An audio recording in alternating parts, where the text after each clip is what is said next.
This is a story time about how I nearly got scammed while buying a house in Spain. Okay, so I was looking through Idealista and noticed a house for sale. It was quite good. It was in San Vicencio near Alicante. And I thought this would be a good house to go for. But it was an auction. So I didn't know anything about auctions in Spain. So I phoned the agent that was Leo Real Estate in Alicante and talked to somebody called Monica.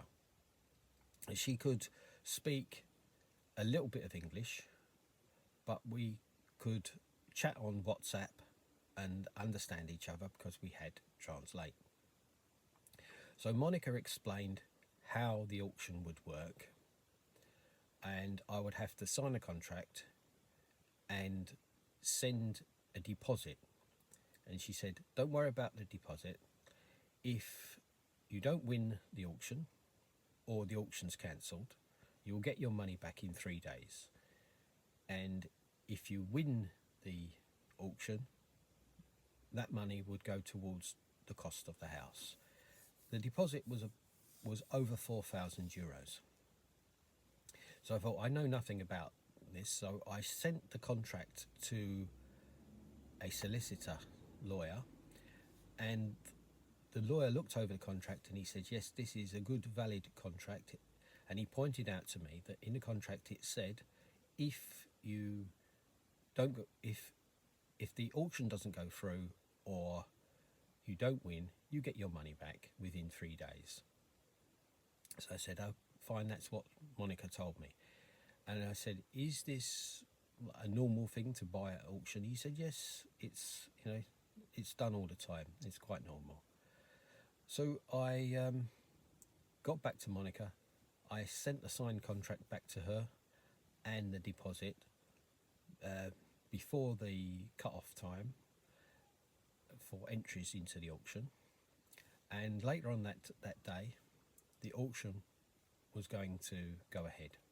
And she said, as the auction progresses, she'll keep in contact to let me know what's going on. So just before the auction started, she sent me a message and she said, oh, I'm very, very sorry. The auction is not going to happen today. So I said, oh, why? She said, oh, I don't know. Sometimes they are withdrawn. So I said, okay, you're going to send the money back now then? She said, oh, I have to wait until tomorrow to see what the auction people say, why it was cancelled. Maybe it will start again another day and you may want to stay in the auction. So I said, okay. The next day I contacted her and she said, no, the auction is finished. It won't start. If it does start, it'll be a complete new auction. So I said, okay, you'll be sending the money back then? She said, yes, we'll send the money back. Now, obviously waited 3 working days, nothing. Waited a week, nothing. Contacted Monica all the time. Oh, she was giving excuses. The bank hasn't sent the money to her. So I said, you must find out. Tell the bank to send the money to you so you can send it to me. It says on the contract 3 days. Okay, she will. About a week or so later, nothing. I was phoning. I got the office number, phoned the office. The people in the office said, oh no, sorry, we don't speak English. The lady who speaks English will phone you back. Nothing, never phoned back. WhatsApp messages, they were not viewed. I could see they weren't viewed. I could see she'd been online, but my messages weren't viewed. She was ignoring me. Eventually, maybe a week later, I got her on the phone by phoning with my wife's phone to the office. So they didn't recognise my number. And she said, oh, we have the money back now from the bank. I will send it to you. Got nothing. The next thing, after trying again and again, she sends another message back. Oh, I need you to sign something to because the black money people have a problem with the money. I need a certificate of your bank account, and you need to sign this. And what she attached was the original contract, which I'd already signed in the first place and sent back to her. So I thought maybe she's making excuses, or there's maybe she's changed the contract that says I don't get my money back. So I quickly sent the contract back to the lawyer, and he said no, it's the same. So I sent back the original copy of the contract straight away that was signed, and I sent her my bank details. Nothing, still not paid back. So I went back to the lawyer and said, look, she hasn't paid this back in 3 days. What do I do? He said, well, it's going to take a long time to get the money back. He didn't tell me this before. He said, first of all, send her an email. I said, I've sent her email saying, please pay the money back. Then he said, you have to send a burofax, which must be some kind of, it's like we have a registered mail or something like that, that proves that they've got the message that you want the money back. You have to send that. And then I said, well, then what? And he said, then you have to take her to court, and it could take months or year.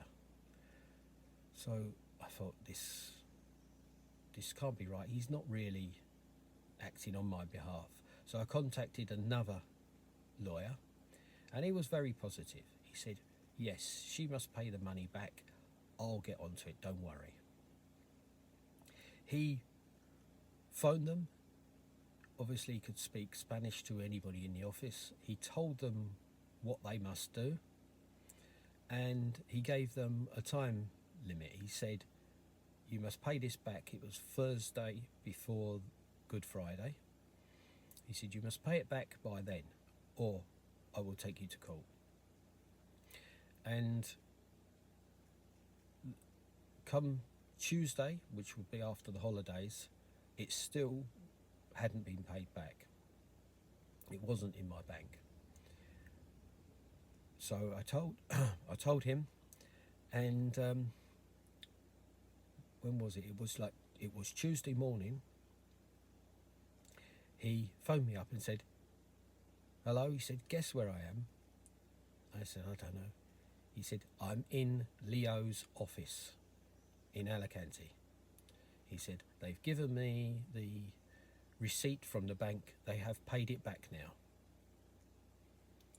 And it arrived in my bank or the very next day. So it just goes to show, if you get the right lawyer, he can do things without having to go to court and you go into great expense. So what I think is, they were trying to hold on to the deposit as long as they could, giving me excuses. They thought because I was English, I had a lot of money, and I would have to go back to the UK, and it would cost me a lot of money to come back and start proceedings against them, and I would basically forget about the money. But I'm resident in Spain, I'd be here forever, and I got a good lawyer that got the money back for me. Now, the reason I think they think British people are just here for a short while is because I've been asked the same sort of thing, is, when are you going back to the UK? And I said, I'm not, I'm resident here. So they naturally thought I was only here for a time and I'd be going back soon. I had another thing happen to me with a deposit a few years ago when I was renting an apartment, and you have to leave a damaged deposit, and when we left, they couldn't check the property there and then, so they couldn't give the deposit back. So we had to keep phoning up and say, have you sent the deposit back? No, they were doing checks and didn't know where it had gone. It wasn't until sometime after my wife said, look, we're in Portugal at the moment, we'll be coming back to Spain soon, and if that deposit's not got back to us, we'll be bringing the police with us. And then they found the money, they found that they hadn't sent it to us, and they sent it back. So just beware. I believe some of these estate agents are trying this con where they will hold on to your deposit and hope you forget about it. So that's my story of how I nearly got conned while buying a house in Spain.